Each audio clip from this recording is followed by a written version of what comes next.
इसके निम्नलिखित गुण है। नंबर 1, प्रथम दो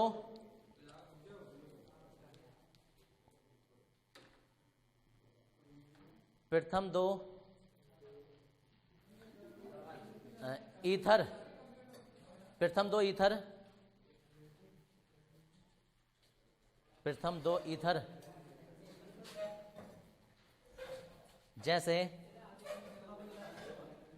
ईथर जैसे dimethyl ether, comma ethyl Maithil ether,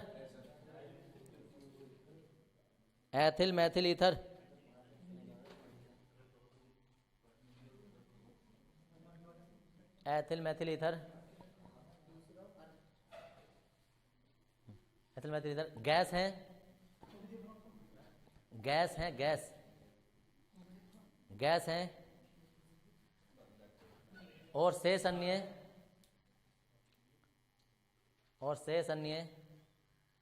द्रव अवस्था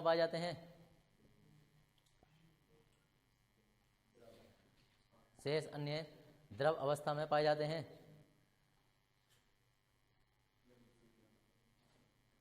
नंबर नेक्स्ट, यह हाइड्रोजन बंध नहीं बनाते हैं।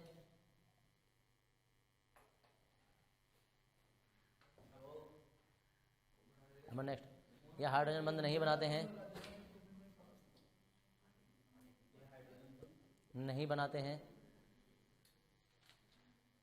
नंबर नेक्स्ट, इनके गलनांक व क्वथनांक, ये 1 नंबर में क्वेश्चन आता है। हाँ,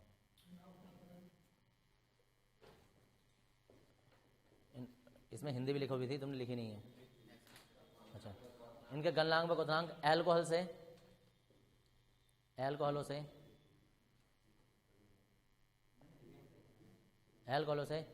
कम होते हैं।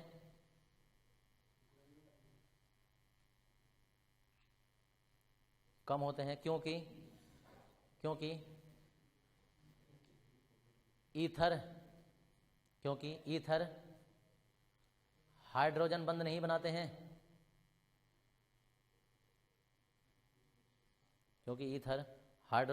बनाते हैं।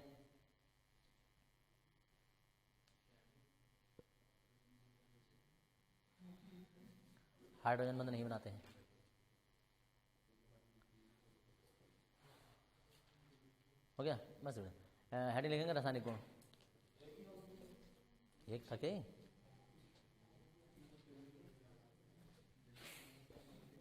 रासायनिक गुण। हाँ देखो भाई, इधर जरा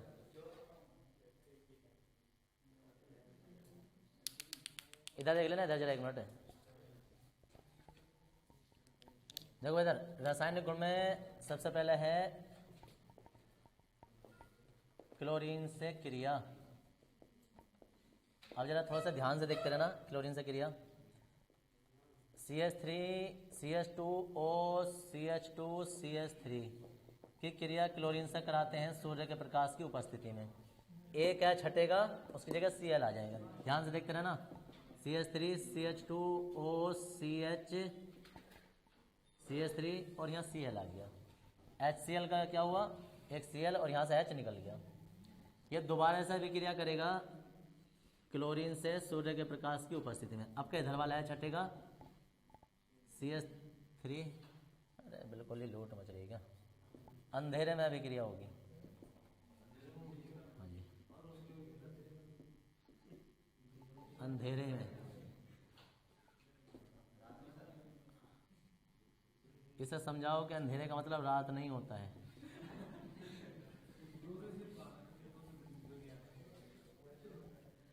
अंधेरे में। अब जब ये यहाँ से H निकलेगा ना, तो फिर दोबारा से ये HCl यहाँ से निकल जाएगा। नाम सुन लो इसका, अब जरा नाम भी सुन लो। इसमें कौन सा वाला, ये तो डाई एथिल ईथर है। यहाँ जो है तुमने इसे सुनो था, इसे तुम ऐसा समझना कि पूरे का पूरा इस कार्बन से ना, इस कार्बन से ध्यान से समझ लो, इस कार्बन से जैसे 2 Cl लगे होते ना, तो एक Cl इधर को लग गया पूरा, एक Cl नीचे को लग गया, तो हमें इस वाले Cl का नाम लिखते हो, तब ये इस वाले Cl का नाम Cl नहीं है, क्या है ये, इसका नाम एथोक्सी है। तो इस कार्बन से एथोक्सी ग्रुप जुड़ा हुआ है, इसी कार्बन से Cl जुड़ा हुआ है, तो हम एथोक्सी ई से बनता है और Cl जो है वो C से बनेगा। तो 1 क्लोरो 1 एथोक्सी, इतना नाम इसका अलग लिख रहे हैं, मैं लाइन खींच के नहीं दिखा रहा हूँ, वरना हम इतने का नाम अलग लिख रहे हैं, इसका अलग लिख रहे हैं। इसका नाम हम नंबरिंग कर देंगे 1 और 2 पे, क्या है, एथेन। ठीक है जी। अब इसे भी जरा ढंग से समझ लो। अब ये पूरा नाम जो है, अब तो तुम्हें बिल्कुल ही दिखाना पड़ेगा, ये ऐसा समझना जैसा कि इस बंद से एक इधर को कोई ग्रुप जुड़ा हुआ है CH3 या कुछ एक ग्रुप जुड़ा हुआ है, अभी नाम मत बोलना इसका, है समझ, जैसे नाइट्रो ग्रुप जुड़ा हुआ है, इधर को Cl जुड़ा हुआ है। ठीक है जी। अब नंबरिंग हो गई 1 और 2, तो हम 1 पे तो इसका नाम लिखने वाले हैं जो भी है। ठीक है जी। अब क्योंकि इसका नाम जो भी आएगा वो आएगा, पहले इसका नाम आ जाएगा 1 पे क्लोरो आ जाएगा, 1 क्लोरो 1 ये, और आगे को तुम्हारा एथेन। अब इससे निपट लेते हैं हम। अब इससे निपटने का मतलब भी क्या है, ये एथोक्सी है, लेकिन इसमें भी क्या है, क्लोरो, तो इसमें भी 1 पर ही है, तो हम कहेंगे 1 क्लोरो एथोक्सी। तो ये पूरा इतना ग्रुप हो गया, तो 1 क्लोरो एथोक्सी तो ये हो गया पूरा, और 1 क्लोरो ये आ गया, और एथेन ये बनता है।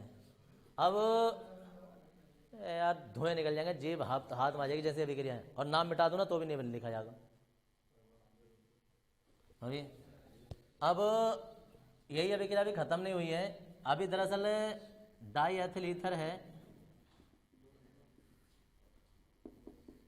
क्लोरीनीकरण कर दिया हमने इसका सूर्य के प्रकाश की उपस्थिति में। एक क्या छटेगा, एक Cl आ जाएगा उसकी जगह, फिर अभिक्रिया आगे चलेगी, फिर दूसरा है छटेगा, फिर Cl आ जाएगा, फिर क्लोरीनीकरण करेंगे, अब ये वाले आय छटने शुरू हो जाएंगे, फिर क्लोरीनीकरण, ये पांचों के पांचों हटेंगे, फिर इधर से आय छटने शुरू हो जाएंगे, फिर क्लोरीनीकरण होगा, एक आय छटेगा, फिर क्लोरीनीकरण होगा, दूसरा आय छटेगा, फिर क्लोरीनीकरण होगा, ये तब तक हटते रहेंगे जब तक के पूरे खत्म नहीं हो जाते। तो ऐसा अभिक्रिया कितनी बार चलेगी, ये 10 बार, 10 है ना, ये 10 ये है, तो अभिक्रिया 10 बार है, और 10 बार तो करने की क्षमता तुम लोगों में है नहीं, तो इसने चुपके से यहाँ 10 लिख दियो, समझ गए, और एक ही बार में हटा दिया सबको कि CCl3 CCl2 O CCl2 और CCl3। ठीक है जी। अब इसका नाम, अब बाकी जो बने हैं हमारे पास क्या बने, HCl, वो भी 10 बार। इसे कहते हैं पर क्लोरो डाई एथिल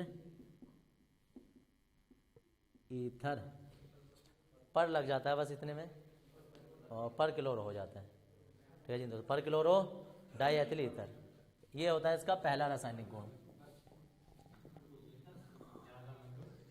अब सुन लो एक मिनट इधर, फिर इसके बाद जो है क्या हो गया, CH3 HI से क्रिया, HI से क्रिया में यह है कि जब CH3 CH2O CH2 CH3 की अभिक्रिया HI से करते हैं, ठंडा करने पर, ठंडा करते हैं इसे किसी ठंडे पानी में, जैसे भैया ठंडे इसमें बर्फ में रख के जब इस समय डाल देते हैं, तो अब देखो इधर कहीं से भी ब्रेक कर दो, यहाँ से ब्रेक कर दिया हमने, तो क्या होगा, ऑक्सीजन की ओर क्या होगा, प्लस माइनस, और सामने वाले पर होगा प्लस, इसमें प्लस और माइनस, कौन किससे जाके जुड़ रहा है, H किससे जुड़ेगा, H O की ओर जाकर जुड़ जाएगा, CH3 CH2OH CH3 CH2I आ गया। अब अभिक्रिया देखो, CH3 CH2O CH2 CH3 HI से फिर दोबारा से अभिक्रिया कर रहे हैं, अब है गर्म करने पर, गर्म करने का मतलब है लगभग 100 डिग्री सेल्सियस पर। अब गर्म करने पर होता यह है कि बॉन्ड यहाँ से भी ब्रेक होगा और यहाँ से भी ब्रेक होगा। 0 पे ही होगा ठंडा, थोड़ा वहाँ नहीं। तो अब देखो यहाँ से ब्रेक होगा, यहाँ से ब्रेक होगा। ठंडा होता है, ठंडा ही होता है 5 डिग्री पे गर्म लिखवा दिया। दरअसल जो 5 डिग्री सेल्सियस वाला होगा ना वो HNO3 से क्रिया होगी शायद, जिससे डायजोनियम होगा। गर्म नहीं होगा यार, गर्म नहीं होगा यार, ग्रेग नाट अभी गर्म नहीं है। 0 से 5 डिग्री वाला जो होगा वो डायजोनियम क्लोराइड वाला होगा। देखो नाइट्रिक अम्ल वाला नहीं बोल रहा हूँ मैं, नाइट्रिक अम्ल वाला होगा।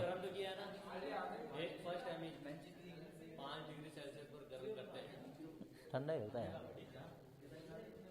5 डिग्री पर 0 से, सुनो सर, 0 से 5 डिग्री पर अभिकृत लिख दो, समझ गए।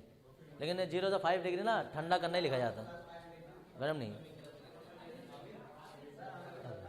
अरे कहीं भी आ जाए, क्यों अपना चेक कर रहे हो यार। ये वो अभिक्रिया जो लिखी है ना, अबे सुनो सर, वो अभिक्रिया लिखी है ना 13वें चैप्टर में, अभी 20 बार लिखोगे उस अभिक्रिया को। डायजोनियम क्लोराइड की प्रयोगशाला विधि है बनाने की, वो समझ गए। वो वैसी रासायनिक गुणों में लिखवा दी है।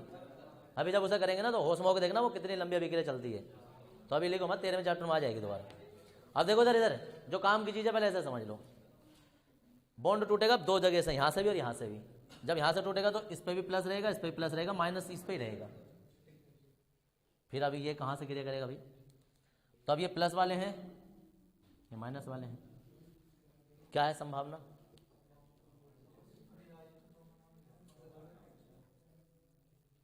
कभी भी ऐसा मत देखा करो यार वो अकेला है तो इन्हें 2 कैसे संभालेगा, वो मतलब नहीं होता। वो तो जितने जितने चाहिए होते हैं वो ऑटोमेटिक उतने आ जाते हैं। वो तो 1 बूंद भी डालोगे तो करोड़ों में, और अभी क्रिया कम से कम 1 बूंद से तो हम जरूरी करते हैं। क्योंकि अगर प्रयोगशाला में भी तुम देखोगे तो प्रगनली में भी है, तो अगर जो 1 बूंद भी डाली होगी तो 1 बूंद में भी कम से कम HI जो तुम मिनिमम मानोगे ना तो 3 से 4 करोड़ होंगे, समझ गए, 1 बूंद के अंदर भी। ऐसे दिन भर में पता ना कितने मोल जो है ना जल के डकार जाते हो, डकार भी ना लेते हैं। जितने भी जल कर H2O होते हैं ना, H2O एक दिन भर में जिन्हें कितने पी जाते हैं। हाँ जी, अबे किसी के हलक से कोई आवाज ना आ रही हो, क्या रही है, कैसी अभिक्रिया हो रही है, क्या बनेगा वो उत्पाद बता दो। ब्यूटेन, देखो प्लस वाला ये है, प्लस वाला ये है तो HI ही इसे संभालेगा और HI ही इसे संभालेगा, यानी कि 2 HI की जरूरत पड़ने वाली है हमें। अब तुम कॉमन सेंस थोड़ा सा ये लगा लेते हैं, एक O है और उसके लिए क्रिया करने वाला H है, तो दुनिया में O और H जब आपस में क्रिया करते हैं तो एक ही उत्पाद बनता है। अब ये जब सोचोगे कि यार ये इसमें तो एक ही H है, जल कैसे बना दे, तो वो मत सोचे करोगे वो कहाँ से आएगा। वो तो ऑटोमेटिक अपना आप ले लेगा, उससे जितने H चाहिए वो, हाँ वो उतने ही लेते हैं अभिक्रिया जितने की जरूरत होती है। ये हम 2 से गुणा हम कर रहे हैं, लेकिन हम नहीं कर रहे होते हैं। ये तो अभिक्रिया को जितनी जरूरत होती है ना वो अभिक्रिया ऑटोमेटिक उतने खींच लेती है उससे। तो CH3 CH2 और ये I बनेगा 2 बार, OH निकल जाता है। इसे कहते हैं एथिल अल्कोहल, इसे कहते हैं एथिल आयोडाइड। एथिल आयोडाइड लिख दो या आयोडो एथिल लिख दो, एथिल आयोडाइड, और ये भी एथिल आयोडाइड, ये एथिल अल्कोहल। तो जी इसकी जो हिंदी है ना वो हिंदी तुम ऐसे लिखोगे कि जब डाईएथिल ईथर को क्लोरीन के साथ अंधेरे में अभिकृत करते हैं तो ये प्राप्त होता है, जिसे पुनः अंधेरे में क्लोरीनीकरण कराने पर ये प्राप्त हो जाता है, एक अभिक्रिया। दूसरा, जब डाईएथिल ईथर को क्लोरीन के साथ सूर्य के प्रकाश की उपस्थिति में अभिकृत करते हैं तो पर क्लोरो डाईएथिल ईथर प्राप्त होता है। लिख दोगे, जब डाईएथिल ईथर को सूर्य के प्रकाश की उपस्थिति में क्लोरीनीकरण कराया जाता है, या जब डाईएथिल ईथर का क्लोरीनीकरण सूर्य के प्रकाश की उपस्थिति में कराया जाता है, चाहे चाकू से खरगोश काट दो या खरगोश को चाकू से काट दो, एक ही बात है, एक ही चीज़ कटनी है, अभिक्रिया होनी है। तो जी ये क्या बनता है, परक्लोराइड डाईएथिल ईथर बनता है। ऐसे इसमें ठंडा करते हैं तो ये और ये बनता है। हाँ इसमें याद रखना दोनों बराबर बराबर बताने हैं हमें, इसमें बताने हैं। कभी तुम सोचो कि मुख्य उत्पाद या मुख्य नहीं होते, दोनों बराबर होते हैं। जब ठंडा करते हैं तो ये और ये बनता है, और जब गर्म करते हैं तो सिर्फ ये बनता है। क्या भी के लिए लिखोगे, जब डाईएथिल ईथर को HI के साथ, HI क्या होता है, हाइड्रोजन आयोडाइड के साथ हेलोजन,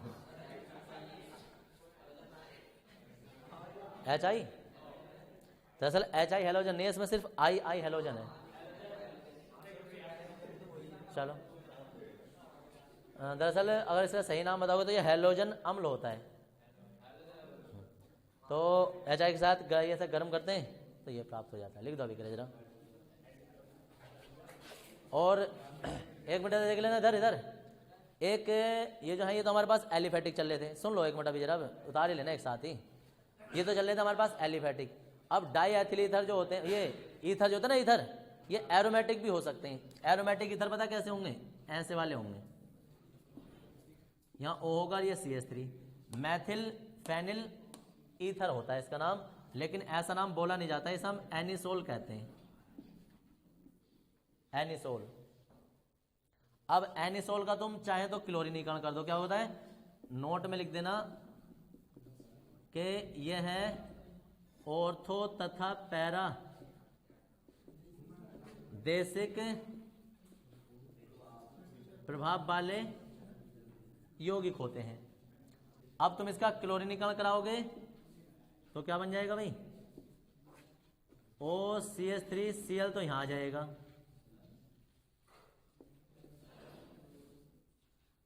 और यहां क्या आ जाएगा? Cl, और साथ में HCl अलग निकल जाता है। FeCl3 की उपस्थिति में यह अभिक्रिया हो जाती है। क्या नाम बोला जाएगा? हम बोलेंगे ऑर्थोक्लोरो एनिसोल, इसमें पैराक्लोरो एनिसोल। अगर तुम इसका ब्रोमीन की उपस्थिति में कर दो, Br की उपस्थिति में Br2, तो यहाँ CH2 की उपस्थिति ले लेंगे। बस ब्रोमीनीकरण करोगे तो CH2 की उपस्थिति ले लेंगे कार्बन डाइसल्फाइड की, तो यहाँ बन जाएगा ऑर्थोब्रोमो एनिसोल और पैराब्रोमो एनिसोल, Br आ जाएगा। हाँ, अब ये तो होता है क्लोरीनीकरण, समझ गए, या हैलोजनीकरण जिसे कहते हैं। इसके बाद क्या आता है? कुछ ना पता इन्हें। नाइट्रीकरण। 3 काम हर किसी में कर रहे थे हम। एक तो कर रहे थे हैलोजनीकरण, नाइट्रीकरण, और तीसरा सल्फोनीकरण। तो वो हर किसी में बताना होता है, ये तो ऑटोमेटिक गुण होते ही हैं इसके। इसमें देख लो, इसमें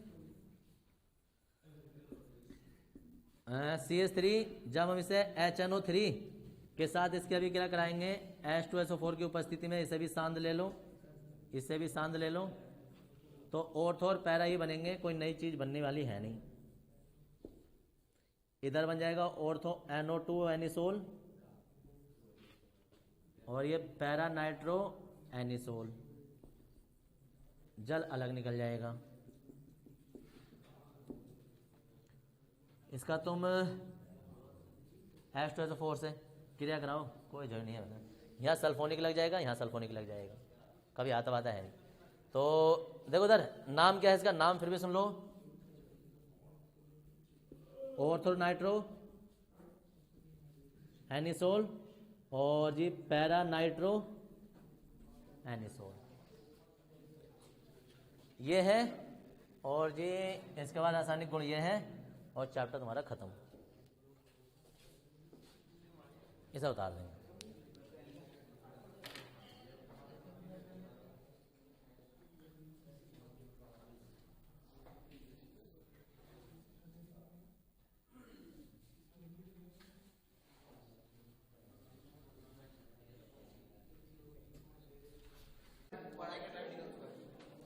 पढ़ाई का टाइम चल रहा है अभी। ऐसे मौसम में 2 ही काम होते हैं, या तो खिलाई पिलाई या पढ़ाई। अब खिलाई पिलाई तुम कुछ कर नहीं सकते, इसलिए चुपके से पढ़ाई करते रहो। इसके अलावा तीसरा काम होता है नहीं, आराम से क्या करेगा आदमी, बारिश में कहाँ जाएगा, काम कुछ नहीं, तो आराम से पढ़ाई करते रहो।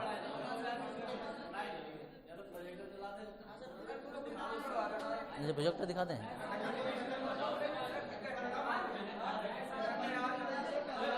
कौन है प्रधान? क्या बात, क्या चीज चलाओगे? रुक जाओ भैया, चलाओगे क्या? क्या चलाओगे मुझे बताओ। ऐसे कुछ भी क्या मतलब? अबे रुक तो जा, कनेक्शन होगा। आ रही है।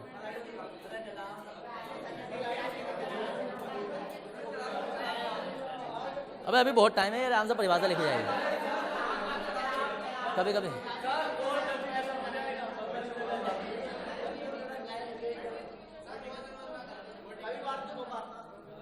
बाहर बारिश पड़ लेगा, देखा हो जरा, बताया कैसे लोग हैं यार।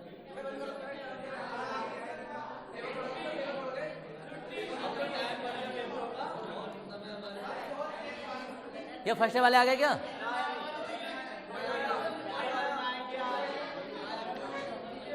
आ गए होंगे यार।